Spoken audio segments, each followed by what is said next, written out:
بزرگان دین کا عرس کہا جاتا ہے کہ یہ ان کے لیے خوشی کا دن ہے، جو ان کو وہ لقاء حاصل ہوئی اور اللہ کے ان پر انعامات ہوئے ہیں کہ نم کا نومت العروس کے مصداق بن جاتے ہیں، وہ خوشی کا دن ہے قبر والے کے لیے، تو اس لیے اس کو عرس سے تعبیر کیا جاتا ہے۔ حقیقتاً یہ اصال ثواب ہے، یعنی عرس ایک نام دیا جاتا ہے، لیکن حقیقت میں یہ جتنے بھی اجتماعات بزرگان دین کے جو آراس منائے جاتے ہیں تو ان میں کیا کام ہوتے ہیں؟ وہاں نعت خوانی ہوتی ہے، وہاں تلاوت کلام پاک کی جاتی ہے، وہاں بیان کا سلسلہ ہوتا ہے، ذکر و اذکار ہے، کھانے پینے کے اہتمام ہے، یعنی لنگر نیاز ہے۔ تو مجھے بتائیے کہ ان سارے کاموں میں سے کون سا ایسا کام ہے کہ جو کہے کہ قرآن سے ثابت نہ ہو یا حدیث سے ثابت نہ ہو؟ کیا قرآن پڑھنا قرآن سے ثابت نہیں؟ قرآن کی تلاوت ہی تو ہو رہی۔ کیا نعت شریف نبی پاک صلی اللہ علیہ وسلم کی حمد اور ثنا بیان کرنا، کیا قرآن مجید فرقان حمید میں حضور علیہ الصلوۃ والسلام کی تعریفیں نہیں کی گئی؟ آپ کی شانوں کو بیان نہیں کیا گیا؟ کیا رسول اللہ صلی اللہ علیہ وسلم کے صحابہ باقاعدہ نعت کا اہتمام نہیں کرتے تھے، پڑھتے نہیں تھے؟ ہمیں تو ترمذی شریف کی روایت یہ واضح طور پر بیان کر رہی ہے، ممبر باقاعدہ رکھا جاتا تھا مسجد کے اندر۔ کیوں رکھا جاتا تھا؟ حضرت حسان کھڑے ہو کر اس پہ وہ اشعار سناتے تھے، نعتیں سناتے تھے کہ جو نبی پاک صلی اللہ علیہ وسلم کی شان میں لکھے ہوئے۔ تو یہ عمل حدیث سے ثابت ہے۔ کھانا کھلانا قرآن سے بھی کھانا کھلانے والوں کے لیے، اور حدیث پاک کے اندر بھی ان کے فضائل کو بیان کیا گیا ہے۔ واعظ و نصیحت بیان کرنا، تو یہ تبلیغ اور واعظ کرنا، امر بالمعروف و نہی عن المنکر کرنا قرآن سے بھی ثابت ہے، حدیث سے بھی ثابت ہے۔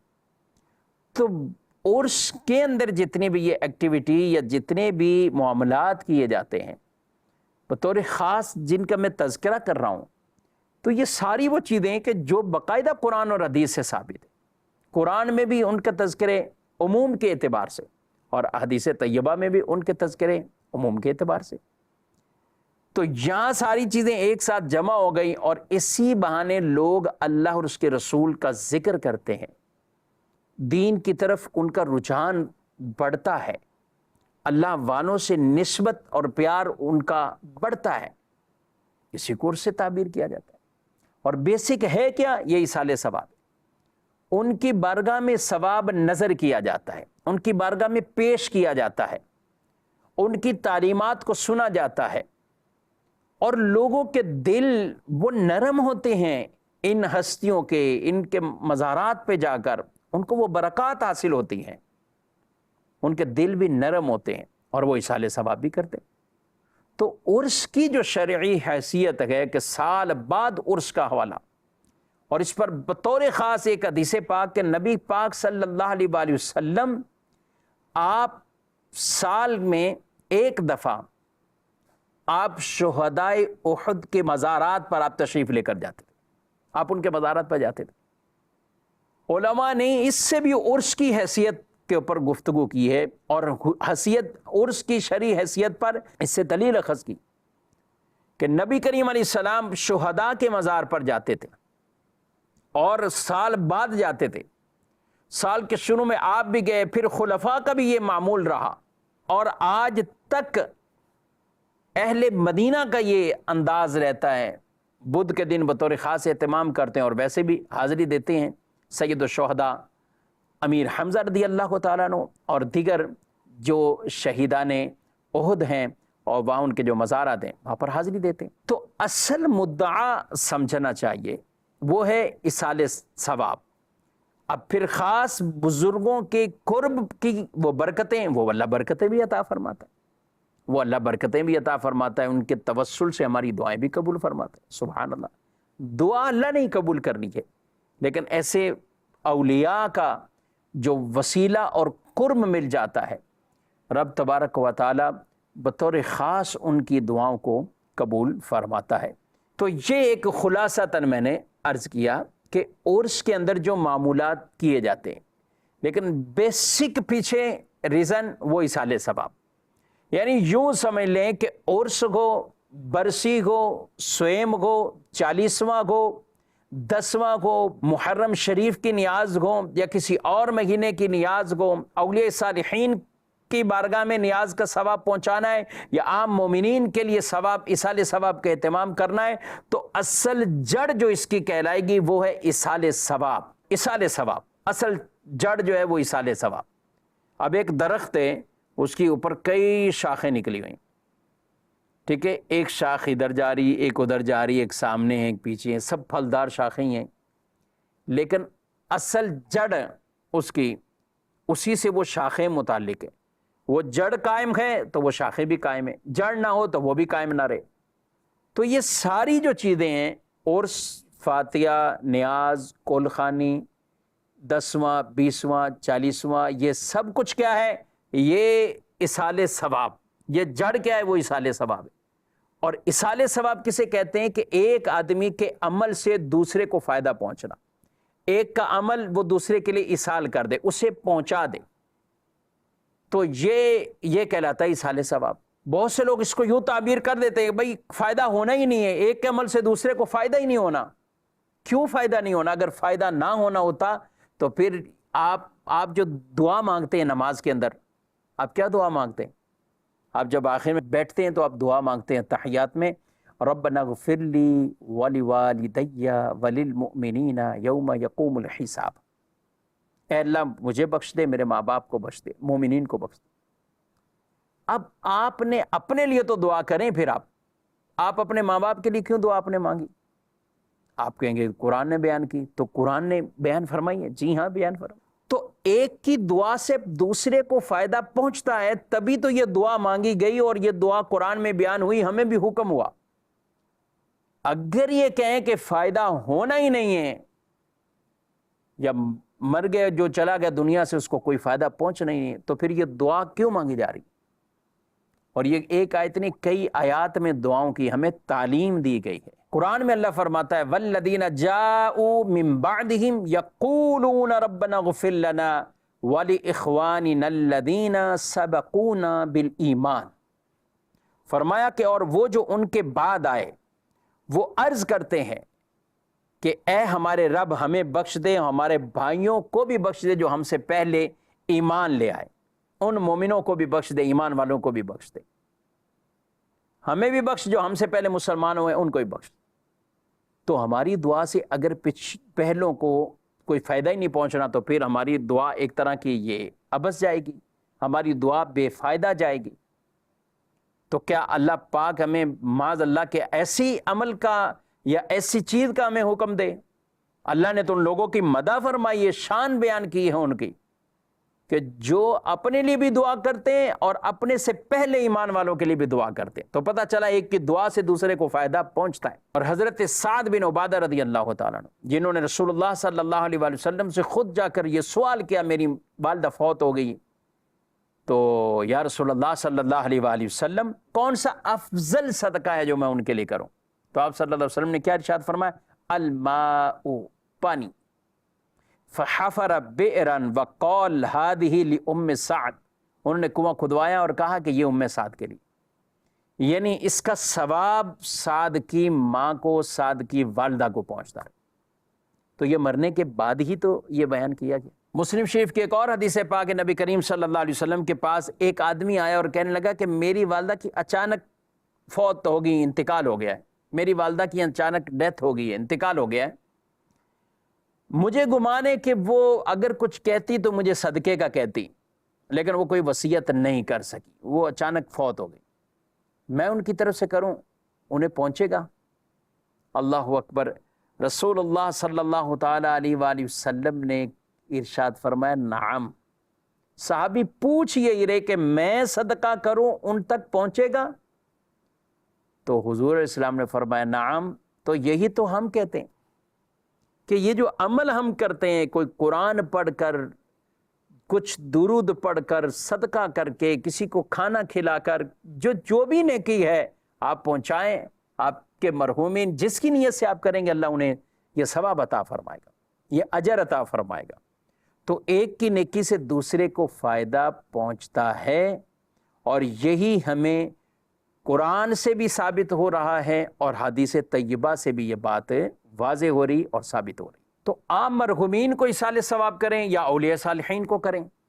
ہاں، فرق یہ کرتے ہیں کہ وہاں ہم عرس مناتے ہیں، کیونکہ انہوں نے اپنی زندگی ایسی گزاری ہے کہ جسے قرآن بیان کرتا ہے الذین آمنوا وکانوا یتقون، وہ ایسے ایمان والے تھے کہ ہمیشہ ڈرتے ہی رہے، تقوی پرہیزگاری کے ساتھ زندگی گزاری ہے۔ لہم البشریٰ فی الحیات الدنیا وفی الآخرہ، ان کے لیے دنیا میں بھی خوشخبریاں ہیں، آخرت میں بھی خوشخبریاں، اور لوگ وہاں جا کر اپنے اعمال کی اصلاح کرتے ہیں، روحانیت نصیب ہوتی ہے۔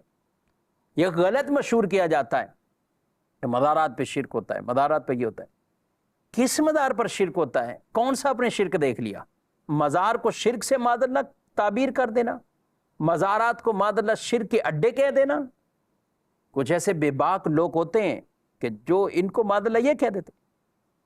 کسی بھی مسلمان کا یہ عقیدہ نہیں ہے کہ معاذ اللہ کوئی وہ صاحب مزار کو وہ خدا مانتا ہو، معاذ اللہ ثم معاذ اللہ، ہرگز نہیں۔ اللہ کا بندہ ان کو مانا جاتا ہے، وہ اللہ کے بندے ہیں، نیک بندے ہیں، اولیاء میں سے ان کا شمار ہے۔ اور کیا اولیاء اللہ کی قرآن میں شانوں کو بیان نہیں کیا گیا؟ کیا رب تبارک و تعالی نے خاص طور پر ان کی شانوں کو بیان نہیں کیا؟ حدیثوں میں بیان نہیں کیا گیا؟ تو جو ان کا مقام مرتبہ ہے، لوگ تو وہاں جاتے ہیں عقیدتوں کے ساتھ، اور دعا اس نظریے عقیدے کے ساتھ ہی مانگتے ہیں کہ دعا اللہ کی بارگاہ میں مانگی جا رہی ہے، ان ہستیوں کا وسیلہ دے دیتے ہیں۔ تو کہاں سے شرک ہوا؟ کس چیز کا نام آپ نے شرک سے تعبیر کر دیا؟ شرک یہ ہے، اور یہ شرک کہنے والوں کو کس سے پوچھ رہے اس کو شرک کی تعریف بھی نہیں پتا ہوگی، پتہ ہی نہیں ہوگا شرک کسے کہتے ہیں۔ شرک یہ ہے کہ اللہ جیسا ہی کسی اور کو سمجھ لینا، عبادت کے لائق اللہ کے سوا کسی اور کو مان لینا۔ جس طرح ذات و صفات اور شان کے ساتھ اللہ کو مانتا ہے، اس جیسا کسی اور کو مان لینا، اللہ کے ساتھ شریک ٹھہرا دیا۔ تو بھائی کیا اولیاء صالحین کے حوالے سے کیا مسلمانوں کا یہ عقیدہ ہے؟ کہیں کسی کا بھی نہیں عقیدہ۔ یہ عقیدہ تو انبیاء کے بارے میں بھی کسی کا نہیں ہوتا۔ انبیاء کرام وہ بھی اللہ کے خاص بندے ہیں، رسول ہیں، انبیاء ہیں، اللہ نے ان کو شانیں عطا فرمائی ہیں۔ ہمارے پیارے نبی صلی اللہ علیہ وسلم کو سارے نبیوں کا سردار بنایا۔ تو جو ان کی شانیں بیان کرتے ہیں تو وہ اس کو شرک سے آپ تعبیر کر دیتے ہیں، کہتے ہیں معاذ اللہ شرک ہو رہا ہے۔ ہرگز شرک نہیں۔ ہمارے علماء نے واضح تعلیمات یہ بیان فرمائی۔ مزار کا کچھ طواف کرے، فرمایا کہ حرام ہے، جائز نہیں ہے۔ اعلیٰ حضرت علیہ رحمہ کی بھی یہ تعلیمات ہے۔ سجدہ کرے، جائز نہیں ہے، حرام ہے۔ اور اگر اور کوئی معاذ اللہ عبادت کے طور پر وہ سجدہ ہو تو پھر یہ شرک اور کفر ہے۔ یہ تعلیم تو ہماری علماء نے کتابیں لکھی ہیں نا، بیان کیا ہے اس کو۔ لیکن عام آدمی میں کہتا ہوں جو علمی طور پر بھی کمزور ہو، کم علم ہو، یا جسے عام عوام جاہل بونتی ہے، وہ جاہل طرح کا، جاہل سے جاہل آدمی بھی ہو، کوئی بھی عبادت کے طور پہ کہیں کہ سجدہ کرے کسی غیر خدا کو، اللہ کے سوا کسی اور کو سجدہ کریں، ہرگز نہیں ہو سکتا۔ کورا آدمی، عام نارمل آدمی بھی کبھی کسی کو سجدہ نہیں کرے کہ وہ عبادت کے طور پر سجدہ کر رہے ہیں۔ ہاں اگر اپنی جہالت کی بنا پر کوئی کسی جگہ سجدہ کرتا ہے تو اس کو یہ کہا جائے گا کہ یہ حرام کر رہا ہے، یہ کہا جائے گا کہ یہ حرام کر رہا ہے۔ کوئی اگر کہیں مزار پر کہیں اور کسی کے آگے وہ سجدہ کرتا ہے تو اس کو کہیں گے حرام کر رہا ہے، اس کو یہ کہیں گے۔ لیکن ہم نے آج تک ایسا مزاروں پر بھی نہیں دیکھا کہ کوئی سجدہ کر رہا ہو۔ یہ پتہ نہیں کون سے لوگ آتے ہیں، خود ہی اپنے بندے چھوڑ کر ان سے سجدے کرواتے ہیں، تصویریں بناتے ہیں اور سوشل میڈیا پہ ڈالتے ہیں۔ ہم نے تو کبھی نہیں دیکھا۔ لیکن پھر بھی یہ ہماری ذمہ داری ہے، ہم آپ کو درست مسئلہ بتا بھی رہے ہیں، آگاہ بھی کر رہے ہیں کہ اگر کوئی سجدہ کرے حرام کر رہا ہے، اور اگر عبادت کے لیے سجدہ کسی مزار پر کرے گا تو یہ کفر اور شرک ہے۔ لیکن ایسا مزارات پر ہوتا نہیں ہے، ایسا مزارات پر نہیں ہوتا۔ ہم تو ان کا وسیلہ دے کر اللہ کی بارگاہ میں دعا کرتے ہیں۔ وہ اللہ کے نیک بندے، برگزیدہ بندے ہیں، ان کے توسل طفیل دعا کرتے ہیں، اللہ ہماری دعاؤں کو قبول فرماتا ہے۔ امام شافعی رحمۃ اللہ تعالی علیہ کروڑوں لوگوں کے پیشوا ہیں، امام ہیں۔ انہوں نے حضرت امام اعظم رضی اللہ تعالیٰ ان کے مزار پر جاتے ہیں، کہتے ہیں جب بھی کوئی مشکل آتی ہے ان کے مزار پر جاتا ہوں، 2 رکعت نماز پڑھتا ہوں، دعا مانگتا ہوں، ان کا وسیلہ دیتا ہوں، میں وہاں سے اٹھتا نہیں، رب میری حاجتیں پوری فرما دیتا ہے۔ سبحان اللہ۔ داتا علی اجویری رحمۃ اللہ تعالی علیہ، انہی کی طرف منسوب یہ شعر یا ویسے ہی داتا صاحب کے مدار شریف پر نقش گنج بخش فیض عالم مظہر نور خدا ناقصارہ پیر کامل کاملارہ رہنما، گنج بخش فیض عالم یعنی عطا فرمانے والے، عالم کو فیض دینے والے، مظہر نور خدا، اللہ کے نور کے مظہر، یعنی اللہ کی طرف سے جو عطا کردہ نور ہے اس نور کے مظہر ہیں۔ اور ہمیں حدیث میں بیان کیا گیا ہے، حدیث قدسی ہے، بندہ جب اللہ کی عبادت کرتا رہتا ہے، فرائض پھر اللہ کی بارگاہ میں قرب حاصل کرتا رہتا ہے نوافل کے ذریعے، تو وہ اس مقام پر پہنچ جاتا ہے کہ اللہ فرماتا ہے میں اس بندے کے ہاتھ بن جاتا ہوں، اس کی آنکھیں بن جاتا ہوں، اس کے کان بن جاتا ہوں، جس سے وہ سنتا ہے۔ یہ اللہ فرماتا ہے، یہ حدیث قدسی ہے۔ علماء نے اس کی تشریح میں لکھا مطلب کیا ہے؟ مطلب یہ ہے کہ وہ اس کی آنکھیں اللہ کے نور جلال کی مظہر بن جاتی ہیں، تو وہ مظہر ان کی آنکھیں ایسی بن جاتی ہیں کہ وہ پھر قریب و دور کے یہ فاصلے نہیں رہتے، پھر وہ دور دور بھی دیکھتے رہتے، ان کے ہاتھوں میں وہ ایسی طاقت آ جاتی، کیونکہ اللہ کے نور کے وہ ایسے مظہر بن جاتے کہ وہ ان کے ہاتھوں میں طاقت آتی ہے تو وہ تصرف بھی کرتے ہیں، وہ تصرف بھی کرتے ہیں، دور دور تصرف بھی کرتے ہیں، اللہ انہیں یہ طاقت عطا فرماتا ہے۔ ان کے کانوں میں وہ سماعت والی قوت ایسی پیدا ہو جاتی کہ پھر دور دور سے سن بھی لیتے ہیں۔ تو عام آدمی اپنے جیسا ہی نہیں اولیاء کو سمجھے، انبیاء کو سمجھے۔ قرآن نے حضرت سلیمان علیہ السلام کا واقعہ بیان کیا ہے کہ انہوں نے ایک چونٹی کی 3 میل دور کی مسافت پر، اتنے میلوں دور کی مسافت پر چونٹی کی آواز کو سنا، فَتَبَسَّمَ ضَاحِكًا مِّن قَوْلِهَا، چونٹی کی آواز سن کر آپ مسکرا دی کہ یہ چونٹی ہمارے خوف سے کہ ہمارا لشکر آ رہا ہے تو اپنی چونٹیوں کو کہہ رہی ہے کہ تم داخل ہو جاؤ اپنی سوراخوں میں، کہیں ایسا نہیں ہو کہ یہ آئیں اور تمہیں نقصان پہنچا دیں۔ تو آپ مسکرائے اس چونٹی کی آواز سن کر۔ یہ چونٹی کی آواز بھی اللہ کے نبی یہ سن لیتے ہیں میرے بھائیو، اللہ نے ان کو یہ سماعتیں عطا کی ہیں۔ تو دینے والی ذات رب کی ہے، عطا اللہ نے کیا ہے۔ انبیاء کے پاس جو کچھ ہے، اولیاء کے پاس جو کچھ ہے، یہ اللہ کی عطا سے ہے۔ تو جب اتنا واضح فرق ہے تو پھر شرک کہاں سے ہوا؟ پھر شرک سے اس کو کیسے تعبیر کیا جائے گا؟ تو یہ جو اس طرح مشہور کرتے ہیں بالکل 100% غلط کہتے ہیں، 100% غلط کہتے ہیں۔ ہم تو دیکھتے ہیں مزارات اولیاء پر لوگ قرآن پڑھ رہے ہیں، لوگ تسبیحات پڑھ رہے ہیں، لوگ ذکر و اذکار کر رہے ہیں۔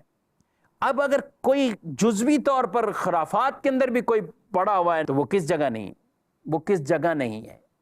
ہم آپ کو اگر حج کے سفر میں ہیں تو ہم وہاں بھی آپ کو ایسی چیزیں دکھا سکتے ہیں کہ اتنے لوگ لاکھوں لاکھ عبادت کرنے والے، اب کوئی ان کو چھوڑ کر چند کو کہے کہ یہ دیکھو حج کر رہے ہیں لیکن ساتھ یہ کام بھی کر رہے ہیں، تو کیا ان کی وجہ سے حج کو کچھ کہا جائے گا؟ ہرگز نہیں، بلکہ ان لوگوں کو سمجھانے کی کوشش کی جائے گی۔